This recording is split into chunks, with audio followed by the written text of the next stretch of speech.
जब हम आप लोगों ने तो पहले हम कथा में वर्णन किए हैं, बाबाई के पास में जब कथा हुई थी तो हमने उसमें वर्णन किया है। पहले हम 22 वर्ष के पहले 22 साल पहले माई नर्मदा की परिक्रमा करी हमने। 20-22 साल हो गए होंगे, 22 साल की और पहले की बात।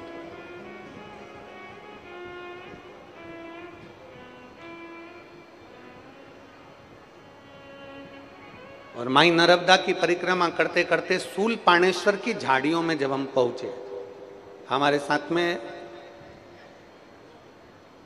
एक ग्रुप पूरा की पूरा था जो नरब्दे हर माई कृपा कर, नरब्दे हर हर हर महादेव बोलते बोलते परिक्रमा करते करते सूल पाणेश्वर की झाड़ियों में पहुंच गए। अब वहां पर अभी अभी तो नर्मदा परिक्रमा में ऐसा नहीं होता कि कोई सामान आपका छुड़ा लिया जाए। पहले जब हम लोग परिक्रमा करे थे उस समय पर तो वह जंगल में सब कुछ उन्होंने ले लिया था, कुछ भी नहीं रखा था, कुछ भी,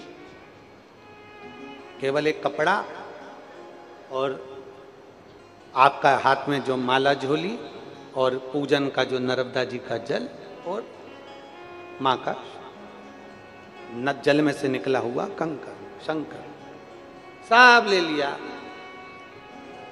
अब जितने सारे सब साथ वाले वो सब कहे बड़ी भूख लग रही है, और अब उस समय पर 22 साल पहले की बात है, सूल पाणेश्वर की झाड़ियाँ, अब भूख बहुत तेज लग रही और शाम का टाइम हो गया, लगभग 6:30-7 बज गई और अंधेरा भरचक होने लगा। भूख सबको लग रही, खाने का कुछ नहीं।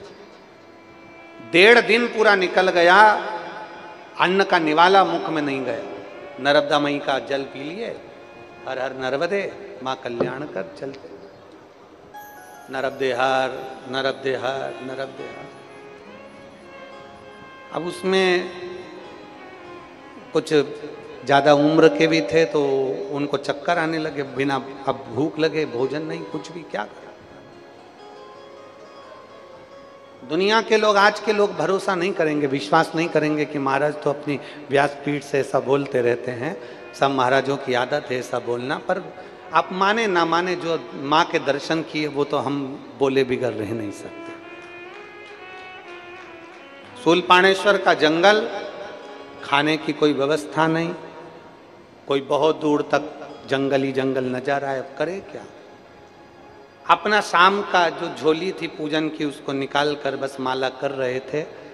एक सफेद साड़ी में एक बूढ़ी माँ, जिसके सफेद बाल, सफेद चंदन की बिंदी लगाई, नाक में एक बड़ी सी बहुत बड़ी नथ पहनी, बहुत बड़ी नथ, कान में कुछ भी नहीं था, सफेद बाल, सफेद साड़ी, और नर्मदा जी का जल भरती हुई बोली, परिक्रमा वासी हो।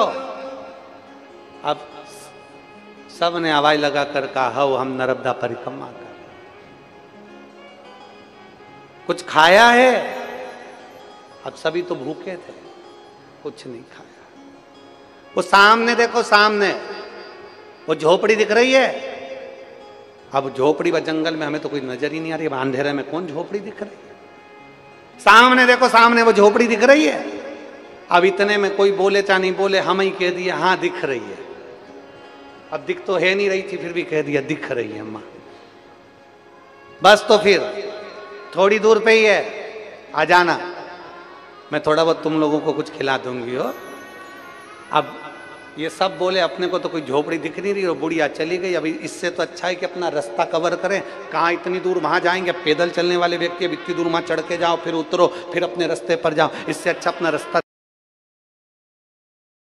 भूख लग रही है अपन तो चलो तो सरी। तो झोपड़ी तो दिखी नहीं रही, अंधेरा गुप रखा है, कहाँ झोपड़ी दिख रही। अरे नहीं दिखे, चलो तो सरी, एक बार देखें तो सरी।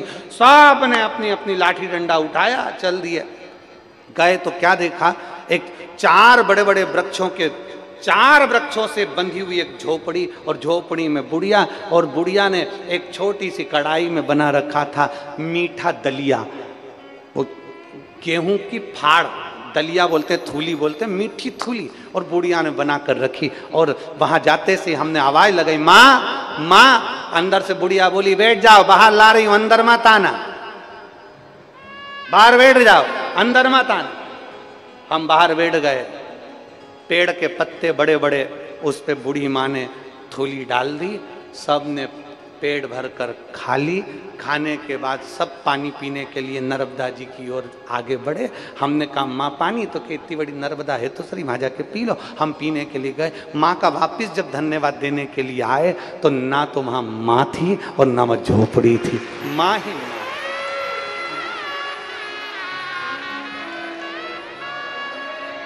दुनिया को लगता है ये बहता पानी है, दुनिया कहती है बहता पानी है, पर एक बार दिल से पुकार कर देखना, वो माई नर्मदा है।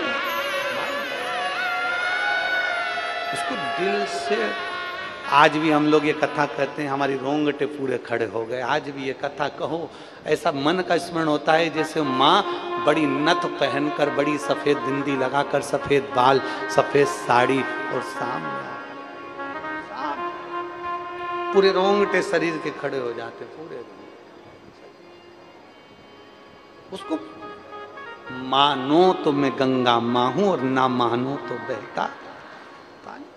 आप मानो तो ठीक है, ना मानो के तो आपके ऊपर निर्भर। जैसे शंकर की कथा, आपका विश्वास है कि बेलपत्र औषधि बनेगी तो औषधि बनेगी। आपने सोच लिया कि शंकर पर चढ़ा हुआ जल औषधि है तो औषधि बनेगा। आपने सोच लिया कि रुद्राक्ष का जल औषधि है तो औषधि बनेगा, निश्चित है। और अगर विश्वास नहीं है तो कोई मतलब का नहीं, फिर तो तुम कहीं नहीं जाओ तो अच्छा, अपने घर पे बैठो, बढ़िया छाछ पियो, रोटी खाओ, दलिया वलिया खाओ, खेत पे काम करो, फालतू का काम मत करो। काहे को कथा में जाओ? विश्वास ही नहीं है तो कथा में जाने से मतलब क्या? क्या मतलब का? भरोसा है तो भगवान है, और भरोसा नहीं, मानो तो मैं गंगा माँ हूं और ना मानो तो बहता पानी। मानो तो माई नर्मदे हार, और ना मानो तो वो तो बह रही है, अविरल चल रही है, पानी बहता जा रहा है, लोगों को जल के रूप में दिख रही है, चलती जा रही। आप मानोगे तो वो माँ है, ना मानो